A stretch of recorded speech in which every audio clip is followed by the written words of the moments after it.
Well, hello to all you noobs out there in internet land. Here at iNet, we spend so much time working on Media Watch that we almost never have time to make other videos. Well, today, we're going to make another video. We're going to call it, say, Tech Report. Now, you might have heard of this beauty, the Asus EEE PC. It weighs only 2 pounds, and it stands for easy to learn, easy to use, and easy to work. But how does one of these compare to, say, a real laptop? Well, on this episode, we're going to be taking a look at the Asus EEE PC and how it compares to real computers. Alright, so many people are going to be thinking, well, just how much stuff can you fit into a case like this? Well, it turns out quite a bit. The most important thing for many people is hard drive space, and the EPC doesn't go too far to satisfy that. The basic model, which is the one I've got, comes by default with a 2GB solid-state hard drive. That can be upgraded to a 4GB one or an 8GB one, depending on what you want. Luckily, the EPC does have 3 USB 2.0 ports and an SD card reader, so you can expand your available memory options by connecting, say, an external hard drive or an SD card. Not a problem. But what about RAM? Since the release of Windows Vista, many computers have been coming with a gigabyte of RAM. Well, the EPC almost satisfies that. It's got 512 megabytes, which is certainly enough to run Windows XP or a Linux distro. It can also be upgraded with no threat to your warranty to a gigabyte or even 2 gigabytes if you so choose. There are many optional accessories you can get with the EPC as well, such as a webcam, which many of them come with, and even a bigger trackpad. That's the one complaint I have about this EPC, is the trackpad. As you can see here, it's tiny. When you drag your finger across the trackpad, you can barely get from one side of the screen to the other. It's acceptable, but many of you are going to want to connect an external wireless mouse. Finally, there's the question of processor. The EPC isn't so great for the processor, but it is acceptable. The basic model comes with an 800 MHz Intel mobile CPU. Higher-end models come with a 900 MHz CPU. It's not a lot of power, but it's enough to run basic operating systems such as Windows XP or Ubuntu Linux.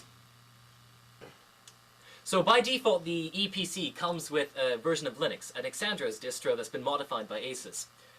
This isn't the best operating system to have if you're used to Windows or even Macintosh. As you can see, the default desktop theme is kind of wacky. You've got different tabs with home, work, play. Personally, I don't like it.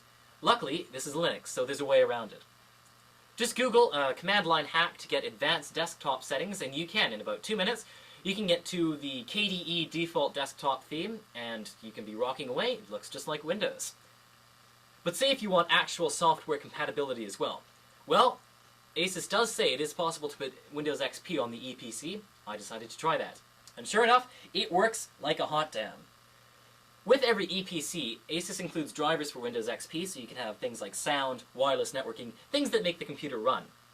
All you've got to do is connect a USB CD-ROM drive to an available USB port, go into your BIOS and set it to boot from USB CD-ROM, and you're ready to go. The XP installation takes about 35 minutes, and after you're done, you can rock it out. Alright, so now we've got Windows XP on our EPC. What about available software apps that can run? Well, almost anything that supports Windows XP can be run on the EPC, if not to maybe a lower level than you're used to on your desktop computer. Let's start off with a web browser. I know Windows XP does come with IE, but seriously, let's not kid ourselves. Who uses Internet Explorer anymore? That's why I personally would recommend Firefox. This open-source web browser that's included with every Linux distro is made by Mozilla, and it's a great web browser. It features tabbed web browsing, you've got good security features, and password protection that's not matched in IE, not even close to being matched. So now we've got Firefox installed. What about some other apps, like maybe Age of Empires for gaming? What the hell are you doing? What? Sorry, what? What? What was that? What are you doing? And by the way, school's not out for summer yet, you douche. Well, wait a minute, did you just call me a douche? Anyways, how about this then?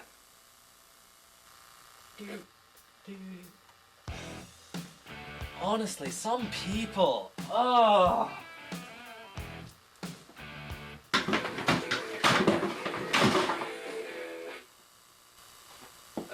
How How'd you get here so quickly?